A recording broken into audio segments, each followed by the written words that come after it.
नमस्कार दोस्तों, मैं हूँ राजन। मेरी तरफ से आप सब लोगों का बहुत बहुत स्वागत है। दोस्तों मेरे सामने हायर कंपनी की एक डीप फ्रीज़र है। दोस्तों इस डीप फ्रीज़र में कंज्यूमर की शिकायत है कि ये जो फ्रीज़र है, इस फ्रीज़र में 1 से लेकर 4 तक टेम्परेचर सेट करने के बाद सिर्फ इस फ्रीज़र में कूलिंग होता है।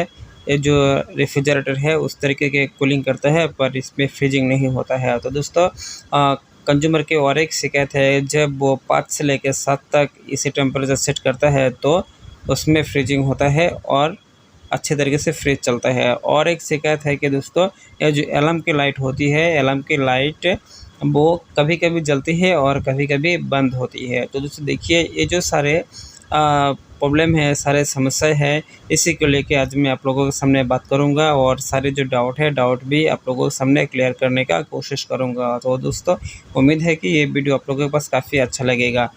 दोस्तों अच्छा लगता है तो दोस्तों के साथ इस वीडियो को शेयर करें और चैनल पर नए हो तो चैनल को सब्सक्राइब करना बिल्कुल ना भूलें। तो दोस्तों देखिए, ये जो फ्रीज़र का बॉडी है, इस फ्रीज़र के बॉडी में काफ़ी सारा आइस जम चुका है। देखिए ऊपर के हिस्सों पे या फिर नीचे के हिस्से पे आप देख सकते हैं कि ये जो पोर्शन है, इस पोर्शन में काफ़ी सारा आइस जम चुका है। और देखिए ये जो मिल्क की बोतल है, इस मिल्क की बोतल में भी काफ़ी आइस जम चुका है। और देखिए इसका कुछ जो कूलिंग की जो परफॉर्मेंस है वो भी बढ़िया परफॉर्मेंस है और बढ़िया तरीके से ये जो रेफ्रिजरेटर है, इस फ्रीज़र वो चल रहा होता है। तो उसे देखिए, इसमें कोई भी मुझे दिक्कत तो लग नहीं रहा है अभी तक की।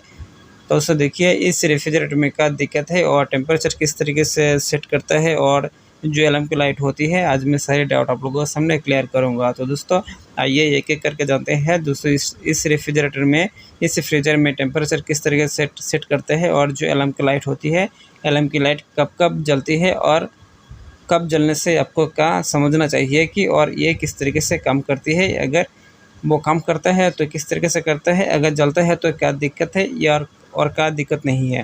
तो उसे देखिए, ये होता है आपकी अलार्म की लाइट और जो ग्रीन लाइट होता है ये होता है पावर की लाइट। पावर की लाइट जो होता है ग्रीन लाइट, ये हमेशा जलते रहेगा और जो अलार्म की लाइट होती है वो हमेशा नहीं जलेगा।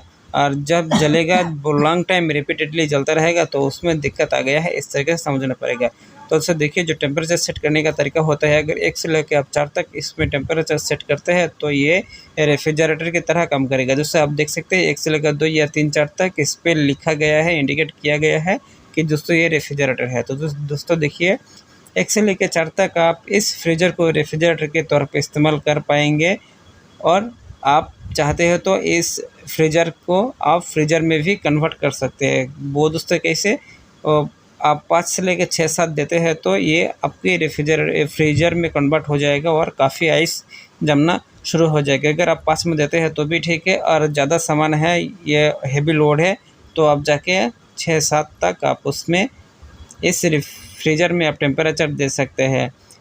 तो दोस्तों देखिए, ये जो अलार्म की लाइट होती है, अलार्म की लाइट कब जलना शुरू हो जाता है। तो दोस्तों देखिए, कुछ कंज्यूमर मुझे पूछा है कि कुछ कस्टमर्स ने मुझे पूछा है कि ये जो अलार्म की लाइट होती है, जब ये कंप्रेसर चलेगा ये तब भी जलेगा।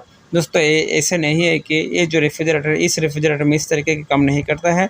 दोस्तों ये जो रेफ्रिजरेटर, ये जो फ्रीज़र है, इस फ्रीज़र में जब आपके कूलिंग के दिक्कत आ जाएगा, ये लॉन्ग टाइम जब ये लाइट ग्लो होना शुरू हो जाएगा, अगर किसी भी कारण, किसी भी वजह से जो फ्रीज़र है, इस फ्रीज़र में कूलिंग लेस हो जाएगा, बिल्कुल आइस नहीं रहेगा, या फिर आइस है या फिर जो कूलिंग है, कूलिंग वो रिड्यूस होता जा रहा है, तो ये जो लाइट है, लाइट आपको ग्लो होना शुरू हो जाएगा और ये हमेशा जलता रहेगा। और दोस्तों देखिए, जब ये हमेशा जलता रहेगा, ये रिपीटेडली आपको ये सिग्नल देता रहेगा, तो आपको समझना चाहिए कि इस फ्रीज़र में या फिर किसी भी फ्रीज़र में उसे कूलिंग की किल्लत आ गई है, उसमें कूलिंग खराबी आ गया है। और उस हो सकता है उसमें गैस नहीं है या फिर कंप्रेसर बंद रहता है और पावर भी जाता है और कंप्रेसर भी नहीं चलता है, इस तरीके की भी हो सकता है। तो ये जो लाइट है, लाइट जलना शुरू हो जाएगा। दोस्तों एक बात मैं बता दूं आपको, जब आपके टेम्परेचर पहुंच जाएगा, जैसे कि आप 5 में टेम्परेचर सेट करके रखा है, ये टेम्परेचर रेफ्रिजरेटर में, फ्रीज़र में 5 तक टेम्परेचर पहुंच गया है, जब ये कंप्रेसर ऑटोमेटिकली सिस्टम को ऑफ कर देगा, कंप्रेसर को ऑफ कर देगा, तो ये क्या होगा, जब ये 5 मिनट, 10 मिनट, 20 मिनट ये कंप्रेसर बंद रहेगा, तो जो फ्रीज़र की टेम्परेचर है, टेम्परेचर वो धीरे धीरे वो तापमान जो है तापमान धीरे-धीरे बढ़ता जाएगा। तो दोस्तों जब ये तापमान बढ़ता जाएगा तो ये जो अलार्म की लाइट है कुछ टाइम के लिए वो जलना शुरू हो जाएगा। तो दोस्तों जब फिर कंप्रेसर ऑटोमेटिक स्टार्ट लेगा, जब उस कूलिंग को वो तापमान को वो रिकवर करना शुरू कर देगा तो जो अलार्म की लाइट है अलार्म की लाइट जलना बंद हो जाएगा। तो दोस्तों देखिए अगर इस तरीके से होता है तो आपको घबराने की कोई बात नहीं है, आपके फ्रीज़र बिल्कुल ठीक है। तो दोस्तों ये वीडियो कैसा लगा आप लोगों के सामने मुझे कमेंट करके बताइए। अच्छा लगा तो दोस्तों के साथ इस वीडियो को शेयर करें।